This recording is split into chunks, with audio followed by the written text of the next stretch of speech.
17ª Delegacia, para falar sobre a instituição, para falar sobre a atividade policial da região, né? Temos muitas curiosidades aí e eu já vou começar com um tema que eu... bom dia. Ele se ajeita assim, vou começar com o tema, ele já vai querer enquadrar o delegado. Ô, Rodrigo, dá uma arrumadinha ali no microfone do delegado, isso, só pra... puxa um pouquinho. Porque, viu, De Favre, ficar bem bom. Aqui perto do microfone. Bom dia, tudo bem? Bom dia, tudo bem, tudo certo.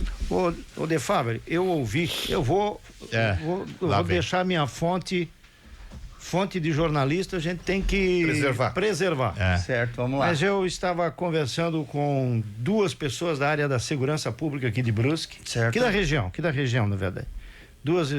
Encontrei duas pessoas aí em determinado local da cidade, não vou dizer aonde, senão quem passou viu e vai dizer, eu sei quem era. Encontrei duas pessoas que não falaram nada demais, mas assim, começamos a falar da atividade policial e me falaram de uma situação que eu fico pensando e até cheguei a comentar aqui na rádio. A situação do município de São João Batista, né? Por conta daquele episódio lá que ocorreu uns 30 dias atrás aí, daqueles jovens que foram encontrados carbonizados dentro de uma viatura, de um veículo que também foi queimado, né? E que depois a gente está acompanhando aí, se trata de briga de facção criminosa. Aí na hora eu perguntei, poxa, mas São João Batista, uma cidade com 25 mil habitantes, uma cidade pequena, né? E falando com essas duas pessoas da segurança pública, dizendo que realmente a situação lá é complicada. Doutor, o que é possível a gente falar então dessa região ali? Eu sei que vocês são muito mergulhados no trabalho, a Polícia Civil, e parece que é realmente complicado o que está acontecendo hoje em São João. Bom dia a todos. Dilei, eu sou otimista em relação ao município de São João Batista. Ele de fato passou por uma época de criminalidade bastante elevada para o tamanho do município. Digo passou porque hoje não haja, mas há desde alguns anos já uma tendência de queda em São João. Se nós retornarmos aí num passado não muito distante, lembraremos que houve sequestro de familiares de prefeito, explosão de banco no centro da cidade, enfim. E São João, de fato, absorveu durante bastante tempo, e talvez ainda absorva, uma criminalidade que vem da grande Florianópolis, mais precisamente Tijucas.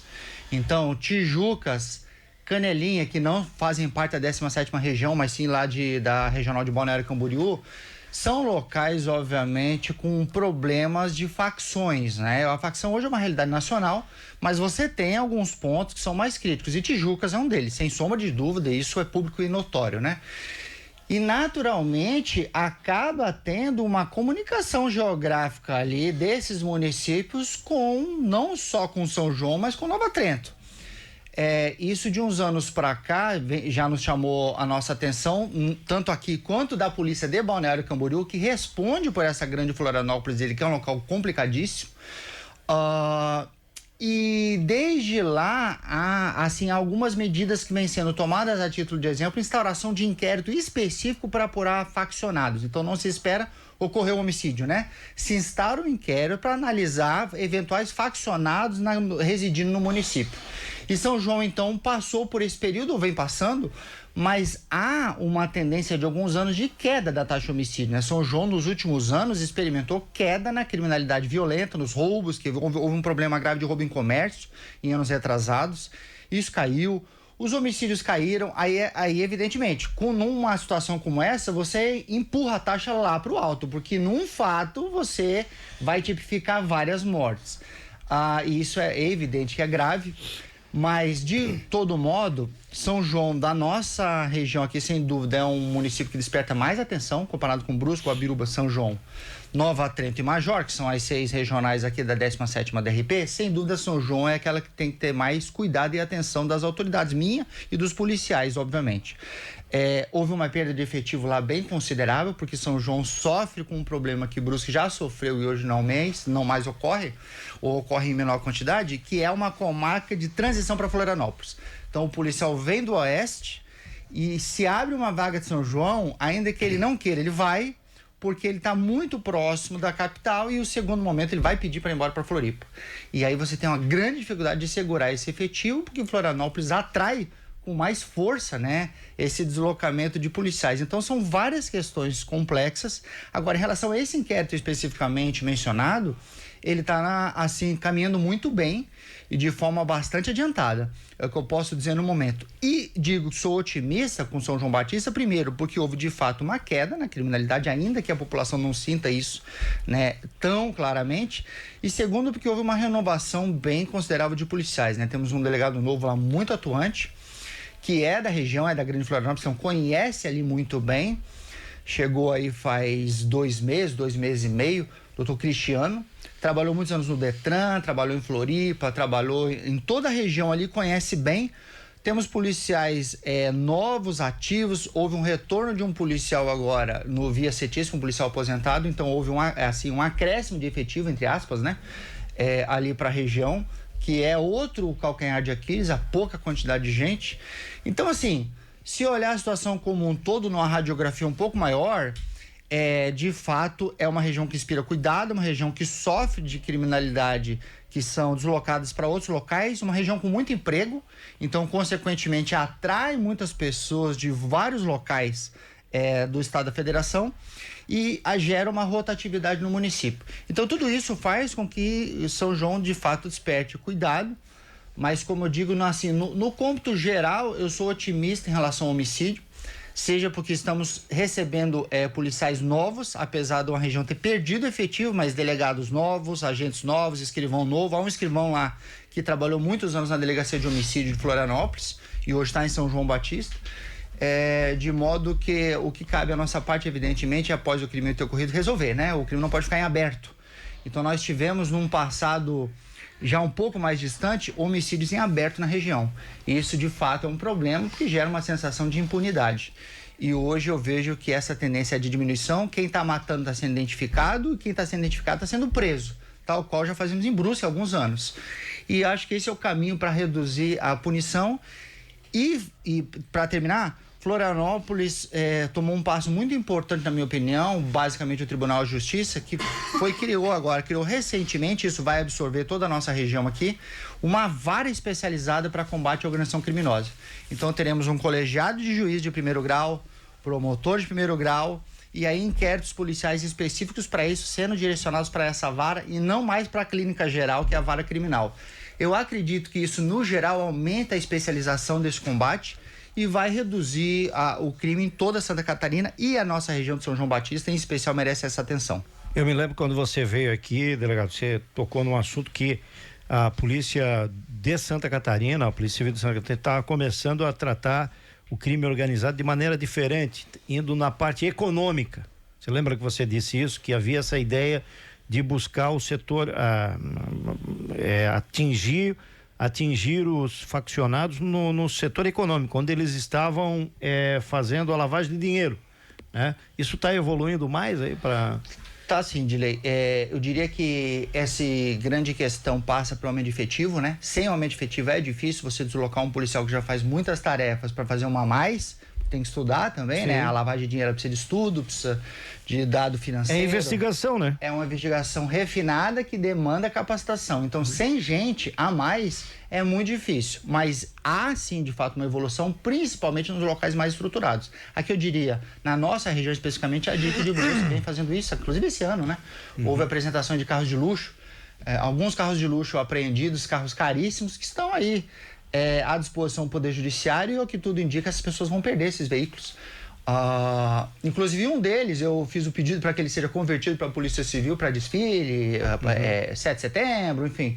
Então, essa perda de bens, desmobilização patrimonial, me parece que é o caminho mais inteligente nisso tudo, no seguinte sentido, né? A prisão, evidentemente, ela tem um efeito dissuasório, mas se você descapitaliza esse indivíduo e ele tem que voltar do zero à criminalidade que fazia, isso gera um desgaste muito grande, o custo do crime é muito mais alto, e a dica aqui já começa a especializar, né? Há policiais já específicos sendo treinados para lavagem de dinheiro, em contato com um laboratório que foi criado em Florianópolis, que é o Laboratório de Lavagem de Capitais. Está dentro da DEIC, e há um delegado, agentes escrivães específicos para isso.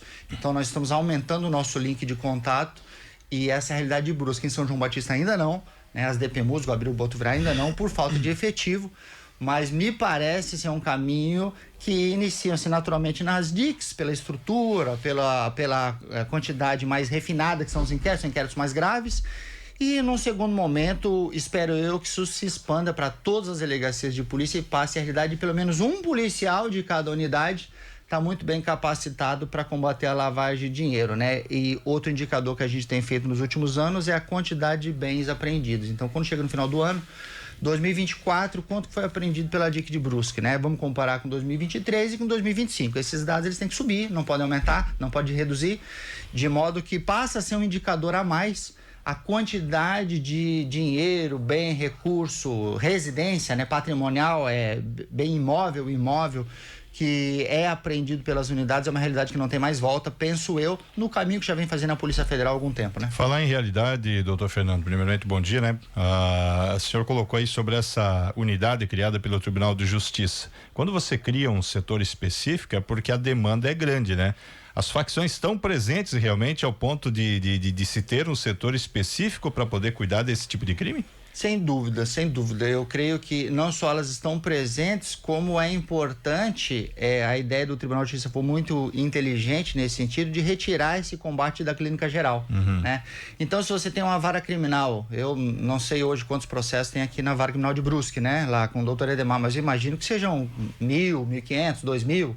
Então, quando há uma clínica geral que vai apurar a perturbação do sossego do som alto, junto com o furto da picanha no supermercado e uma lavagem de capitais, evidentemente que se não for estabelecida uma prioridade muito clara, vai ficar comprometido, né? Esse combate. A própria DIC é um exemplo disso, né? Quando você retira o homicídio da clínica geral e joga para dentro de uma delegacia, a eficiência é maior, né? A tendência, me parece, é essa, assim como em qualquer outra área, né? Sim. A divisão social do trabalho, ela faz parte desse aumento de eficiência no jornalismo, em qualquer local. De modo que eu, pelo menos, vejo com muito bons olhos a criação dessa vara de combate a organizações criminosas. Agora, delegado, o senhor falou sobre chegada de policiais e saída de policiais. Nesse chegada e saída, houve uma espécie de ganho real de policiais ou só foi para cobrir aqueles que saíram? Não, na verdade nós estamos perdendo efetivo ao longo dos anos. Perdemos efetivo ao longo dos anos. O que tem ocorrido, na verdade, é que na ausência de concurso se tem oferecido retorno de policiais que já estavam na inatividade. Certo. Então isso tem ocorrido com bastante frequência e tem sido bem positiva essa estratégia do governo. Então aqui em Brusque agora acabou de retornar um escrivão da Guabiruba, escrivão Pedro. Em São João Batista, retornando também ali para a região um agente de polícia, que na verdade está em Nova Trento. E aqui na delegacia regional também houve o retorno de um policial, o policial Luiz. E assim a gente vai tentando amenizar essa perda de efetivo, que não ocorre só por conta da aposentadoria, mas sim porque às vezes buscam outros concursos ou por questões pessoais, enfim. Então, na verdade, nós passamos por uma perda de efetivo ao longo dos anos. O que é promissor nesse ano especificamente são os delegados de polícia, né? Há uma academia de polícia em andamento, academia prevista para terminar agora dia 20 de julho, e aí são 50 delegados. Aí é um momento que me parece ser bastante promissor para toda a região de Santa Catarina e Brusque, inclusive, que é o momento da chegada de um delegado novo, assim eu espero. Muito bem, são 8h15, 8h15, eu quero voltar a São João, porque hoje é aniversário de São João, Rodrigo. Verdade. Não, 19 de julho. Hã? Aniversário de São João Batista, 19 de julho. Bem lembrado, hoje é aniversário de São João Batista. Hoje é feriado lá em São João. É feriado por causa da padroeira, mas o aniversário de São João é 19 de julho. Briga comigo, bate em mim. Não, bate Bem em mim. lembrado, parabéns, São João feriado Batista. porque é dia de São João hoje. Pode bater em mim, tá aqui, ó. Eu tô mostrando o que a prefeitura falou aqui, ó. Mas procura no Google qual é o aniversário de São João Batista. Não, ainda bem que tem um delegado aqui, que eu já... Mas até onde eu sei, o aniversário de São João Batista é 19 de julho. É que hoje é feriado lá. Foi dia de São João? Dia padroeira? Hoje é feriado lá, foi isso que disse. Mas é aniversário dia 19, isso você tem razão. É dia 19. Mas não precisava bater em mim, ainda bem que o doutor Fernando tá aqui, tá vendo? Tô vendo? Tanto é que eu concordei com você sem te questionar, tá? Sem te questionar. Não, e aí, viu, eu quero voltar por isso, pelo aniversário e também Hoje o ND+, está publicando uma matéria dizendo o seguinte: cidade com 32 mil habitantes tem o maior salto de homicídios em Santa Catarina nos primeiros meses do ano. Primeiro mês. Mas aí vem de encontro ao que disse aí o doutor Fernando de Favre sobre esse quádruplo homicídio que aconteceu. Só nesse foi 4, né? Quadro. E aí quando eu começo a olhar aqui os mortos, Gabriel Azevedo Pereira, 19 anos, tem passagem pela polícia. Guilherme Bittencourt, 18 anos, tem jovens. passagem pela polícia. Gabriel Salomão de Souza, 20 anos, passagem pela polícia. O único que não tinha passagem é o mais velho, 36 anos, que é o Tieison Ramon de Oliveira, que era de Estância Velha, no Rio Grande do Sul. Estância Velha. E os 3 estavam na penitenciária. Essa é a informação mesmo? Os 3 haviam saído da... Dilei, eu não sei lhe informar exatamente se eles haviam acabado de sair da unidade prisional ou se já haviam saído há algum tempo, mas eu vi a reportagem, li a reportagem, estou com ela aberta aqui na minha frente. Sim.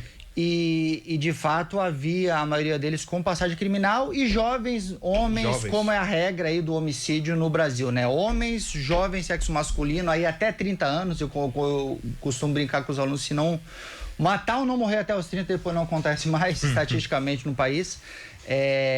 Ou mesmo se tiver um nível superior também, já não mata nem morre, não porque tem um nível superior, né? Não é isso, mas sim porque a pessoa passa a ter uma reflexão de longo prazo das consequências daquilo que vai fazer. Então o jovem, ele é imediatista, né? Ele pensa no hoje.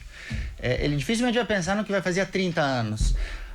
E isso é característica clara de jovem homem com potencial de agressividade.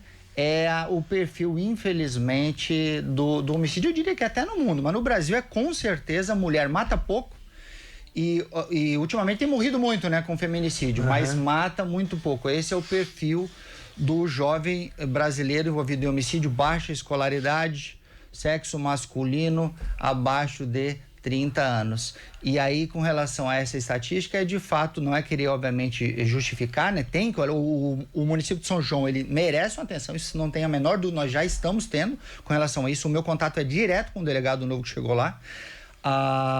Agora, é evidente que um cenário que ocorrem 4 mortes vai lançar a estatística para cima, seja aqui em Brusque ou em qualquer lugar, que é diferente de mortes espaçadas ao longo dos meses. Sim. Então, isso... Não vou dizer que ameniza o problema, mas tem que olhar o dado com uma lupa, para evidentemente não distorcer, né? Como pode ocorrer em qualquer local que várias mortes ocorrem de uma vez só. Então, mas isso não isenta a preocupação com São João Batista, sem sombra de dúvida. São João Batista tem uma estatística de homicídio maior que a de Brusque já faz algum tempo, o que não se explica, né? Que nós estamos um município muito maior aqui. Mas evidentemente é uma área geográfica bem diferente da nossa de Brusque e isso reflete. Agora, como é que é feito? O que nas investigações em médio, e o senhor, doutor Fernando, que é um estudioso, além de ter professor, o senhor gosta muito de estatística, trabalha muito com isso, esse recrutamento de jovens, é um recrutamento ou é algo voluntário que esse povo acaba entrando para o crime assim de maneira tão jovem? No geral, o que ocorre é, a partir do ingresso na unidade prisional, e houve aqui nesse caso, há o recrutamento. Então, o indivíduo, após entrar na unidade, ele naturalmente, pela primeira vez, acaba tendo a necessidade de se filiar a algum grupo. Seja por autoproteção, seja para aumento de status. Por livre e espontânea pressão, é isso? Por livre e espontânea pressão, eu diria assim, que em algum momento ocorre uma necessidade quase que impulsiva ali dele se filiar para se proteger, né? E também é claro que a gente não pode excluir, né, de lei, uma decisão em algum momento também racional em ganho de poder. Então, entrando e se filiando, naturalmente ele vai ter uma posição de status criminoso que não teria se ele ficar isento naquilo, imune ou algo nesse sentido. Então tem uma questão relacionada ao status, a filiação de grupos e, claro, uma certa pressão que vai incidir sobre esse indivíduo. Então, as grandes organizações criminosas do Brasil, né, poderíamos citar aqui vários, todos sabem quais são, né? Elas foram criadas em unidades prisionais, né? Então, o PCC foi criado na unidade prisional no interior de São Paulo, lá do presídio de, salvo engano, Taubaté.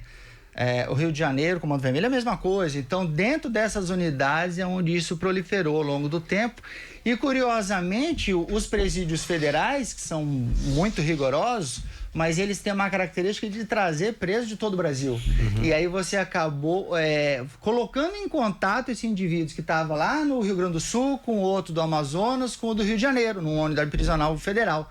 E isso tornou, obviamente, E aí veio o WhatsApp, né? Veio a informatização.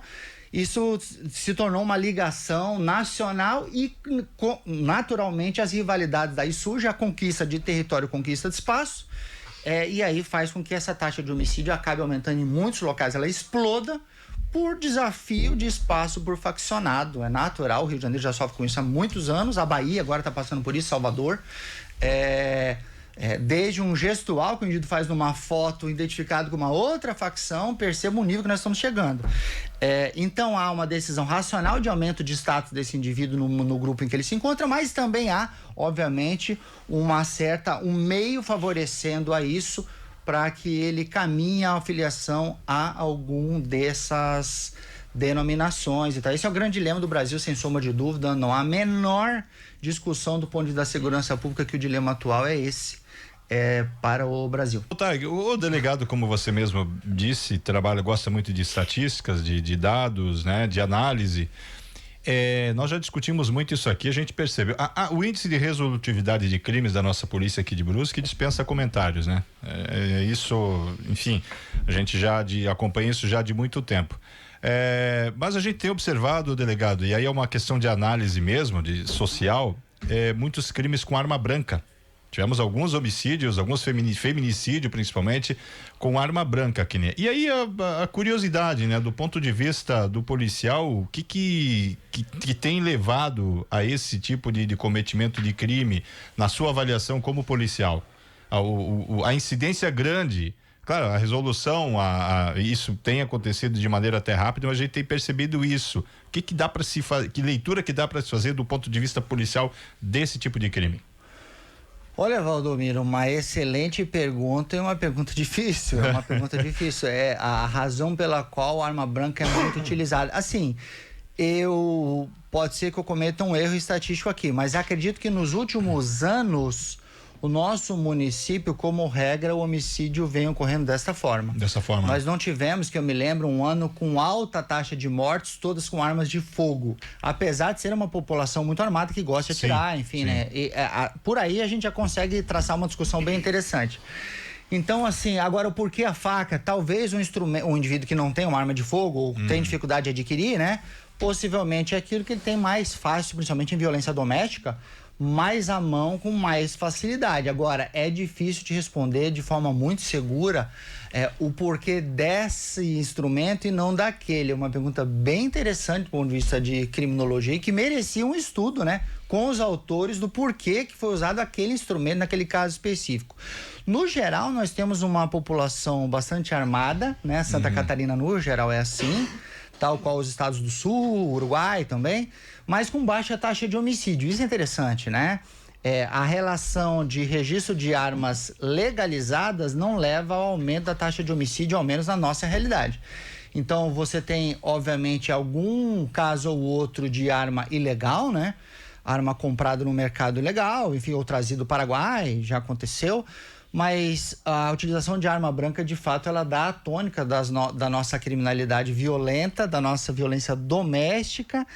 E aí, de fato, precisaria de um estudo específico. A tua pergunta é bem interessante e eu confesso que não posso te dar uma resposta concreta com muita segurança, mas talvez várias razões expliquem isso. A primeira delas é a dificuldade de acesso de uma arma ilegal. Que não é barato uma arma também, né? Uma arma de fogo. Não é barato, não é fácil, né? Você não está num grande centro, você sai numa esquina e compra uma arma de fogo. Não é assim aqui, né?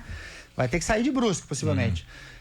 Segundo, tem a questão do acesso. Então o indivíduo está num acesso de raiva, numa violência doméstica. Se ele não tem uma arma de fogo, ele vai recorrer ao que ele tem ali, que aí é a faca. Eu imagino que seja um instrumento mais acessível ali numa briga dentro de uma casa.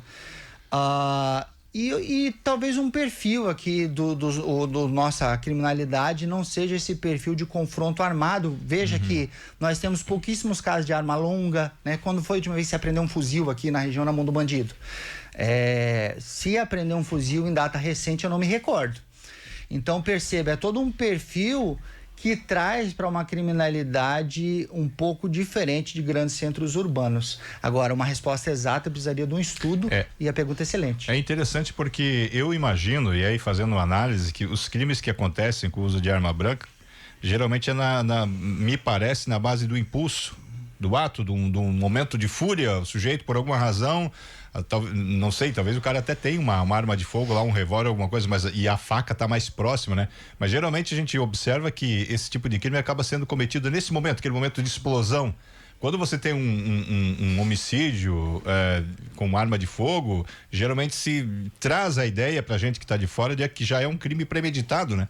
Não, eu tenho uma arma guardada lá para vou usar em algum momento. Não, deu um acesso de fúria, a primeira arma que vem na frente é o que tem na frente, enfim. É uma questão mais de análise, assim, que eu sou muito curioso nesse aspecto, né? E eu observei que aqui nós tivemos ano passado, final do ano, nós tivemos alguns casos aí esse ano mesmo, tivemos de morte de pessoas, mas com uso de arma branca, né? E aí levanta essa curiosidade, né? De fato, eu até tentei achar que um estatística de arma branca no Brasil, nesses segundos, não consegui.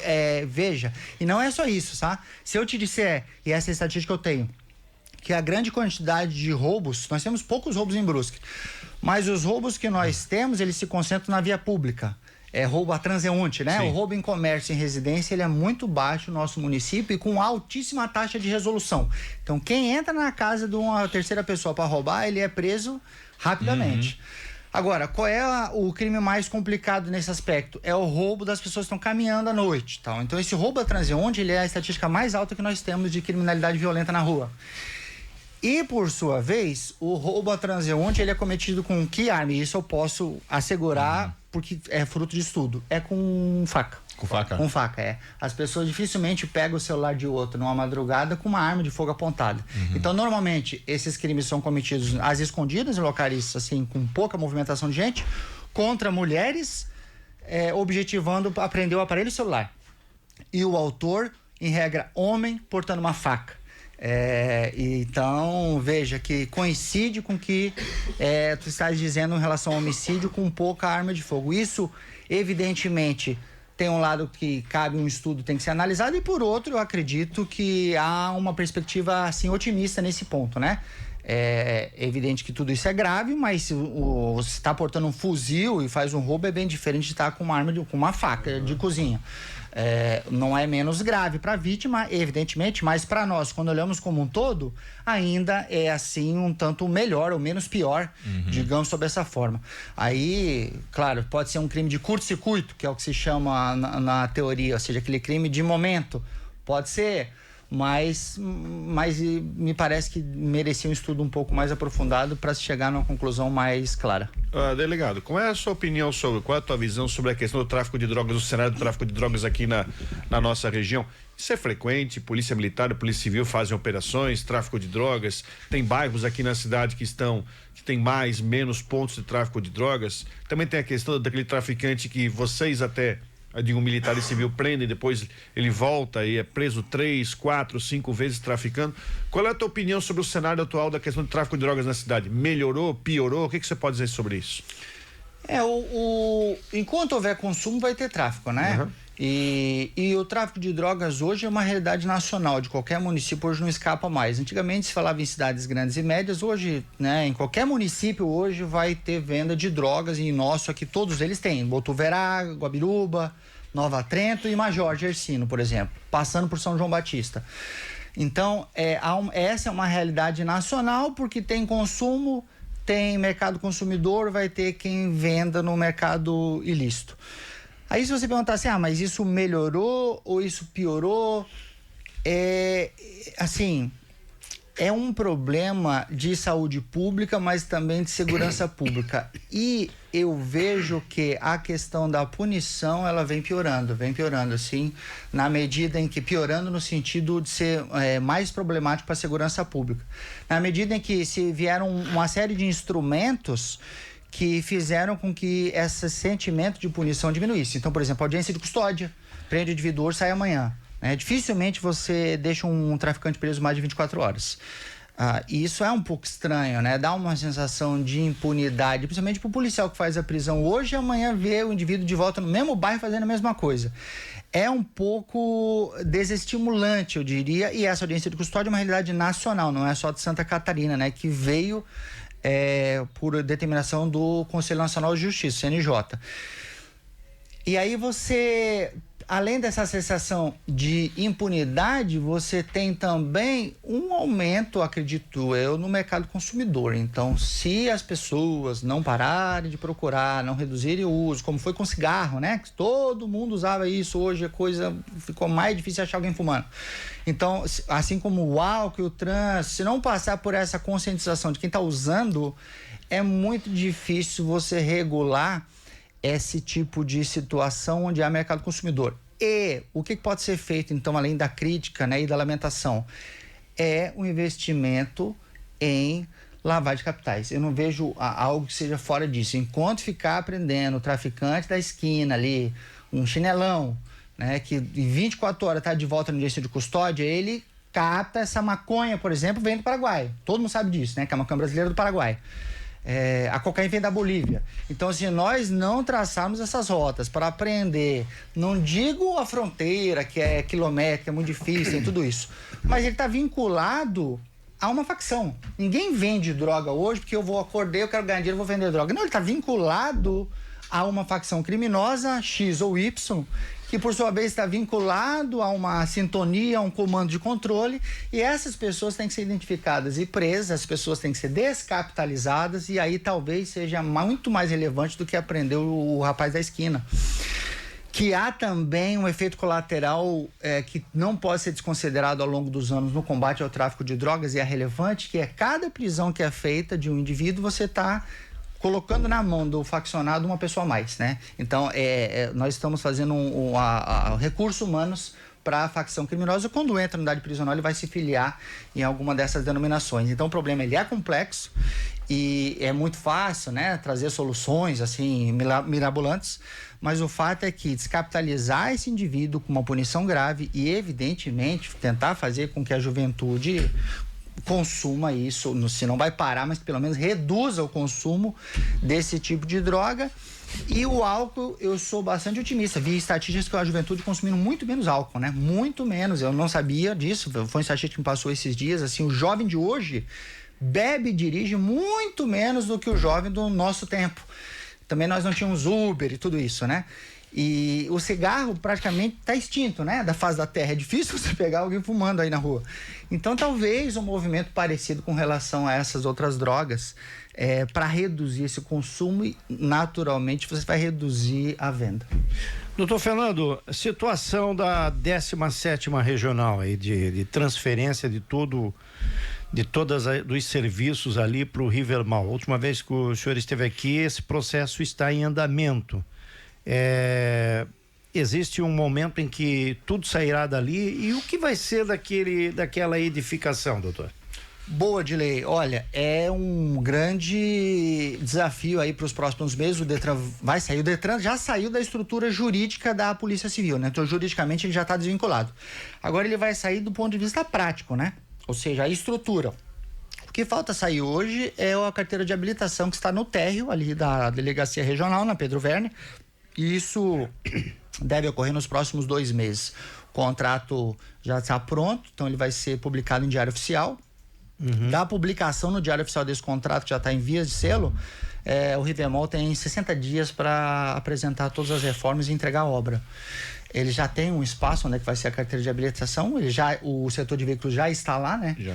Então, na verdade, é uma sala a mais na parte frontal que eles já destinaram, e aí na iniciativa privada é rápido, né? Vai se fazer aí divisórias e entrega a obra. Então, nós não chegaremos aí ao final do ano com a estrutura do Detran no local atual, mas sim no local novo. Então, todos os serviços relacionados a veículos, carteira de habilitação e multas irão para dentro do Shopping Rivermall. E aí, a tua pergunta é bem interessante, porque nós herdaremos um térreo ali, onde é a Delegacia Regional, E há um grande desafio, são muitas as possibilidades. Eu ainda não bati o martelo sobre o que fazer. É possível trazer uma delegacia daquelas que estão lá no morro da Igreja de São Luís? É possível, sem dúvida é possível. É possível batalhar por uma permuta para um local novo? É possível, sem dúvida. O terreno ali é valorizado, né? Pedro Velho até o Rio. Você imagina já conseguir uma permuta, que eu sei que é possível, né? Com tudo pronto. Entregar uma edificação pronta. Exatamente. Proporcionalmente ao valor do que se tem hoje naquele terreno. E como se tem feito aí, com alguma frequência, né? Prefeitos e governadores têm feito isso. A Prefeitura de Brusque recentemente fez, agora anunciou até, né? Uma permuta assim, né? Vocês viram que anunciou uma... Na verdade, abriu um processo de tentar achar alguém para fazer permuta. E vai achar, né? O ginásio do bairro São Luís. Exato. Até porque é interessante, né? Tanto para o município essa cessão, essa permuta, como para quem vai investir no negócio. Temos inúmeros casos aí que mostram o sucesso desse processo, né? Exato. Eu acho que é um caminho, viu, doutor? Caminho a se fazer. Eu concordo contigo. Eu acho que é bem interessante para nós e do ponto de vista assim pragmático, né? Ele é assim menos desgastante, além de ser interessante, porque se você vai destruir uma estrutura para construir outra na nossa velocidade de serviço público, né? Quando eu entrei no estúdio aqui, eu já falei, mas que estúdio lindo, novo. Mas 2 meses. Eu falei, meu Deus do céu. 2 meses é uma velocidade de jato aqui pra nós. Aí o bombeiro esperando quanto tempo o quartel novo dele? Exatamente. É verdade? A nossa DIC, meu Deus. Então, assim, a permuta seria o melhor de todos os mundos. Mas assim, também não descarto trazer uma delegacia lá de cima, ocupar o terra, enfim. Isso precisaria reforma. Reforma, sem dúvida, dinheiro, Florianópolis envolvida. Então, cenas para os próximos capítulos aí, ainda em aberto. O que é certo hoje é que o Detran vai sair e certamente até o final do ano não estará mais ali, estará todo dentro do Shopping Rivemol.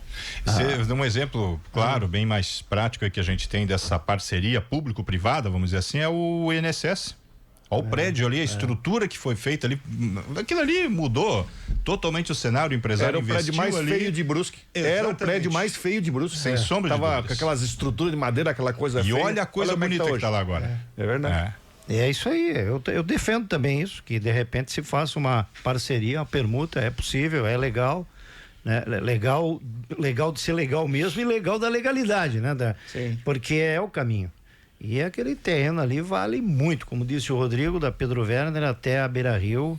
É possível se aproveitar muito para construir em outro lugar ou pegar algo já pronto, né, doutor Fernando? Sim, quem permutar já entrega constrói pronto. Ou entrega já de um local que já exista pronto, só para entrar com o corpo, né? Certo.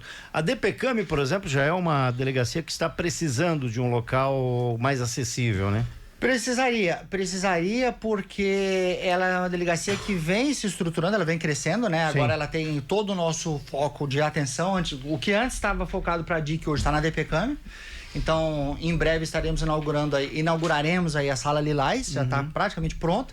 A prefeitura vem sendo muito parceira com a seção de servidores ali, pedagogos, psicólogos, para se montar uma estrutura de atendimento bem legal. Agora, na estrutura atual em que ela está no último andar, precisaria de um elevador, né? Esse elevador já foi solicitado algumas vezes para Florianópolis, mas aí voltamos pro mesmo looping de problema, né? De aquisição, de burocracia, isso tudo.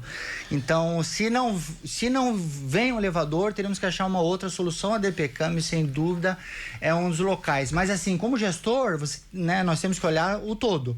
Se eu retiro a DPCAM dali de forma rápida, vou trazer para onde está a estrutura atual da carteira de habilitação. Eu crio um vago num andar inteirinho lá da DPCO, de um elefante branco aqui, vira lá. Então, tudo isso a gente tem que analisar com calma para tomar uma decisão que não seja equivocada. Mas a DPCAM é a bola da vez, sem sombra de dúvida. Muito bem. Olha, teria mais assuntos aqui, né? Já fica então intimado aí o doutor Fernando de Favre para voltar numa outra oportunidade aqui. Tem mais assunto aí. Eu teria mais alguma coisa para a gente levantar aqui. Mas vamos deixar para uma próxima. Quero agradecer ao doutor Fernando de Favre, que veio nesta manhã de terça-feira fria. E atualizamos muita coisa aqui, doutor. Muitíssimo obrigado. Eu que agradeço mais uma vez a oportunidade por prestar conta. Estou sempre à disposição. Para mim é sempre um prazer, uma honra estar aqui. É sempre um clima muito agradável. E estamos de olho aí na criminalidade, contem conosco para o que deve E estou de olho em São João Batista. É bom.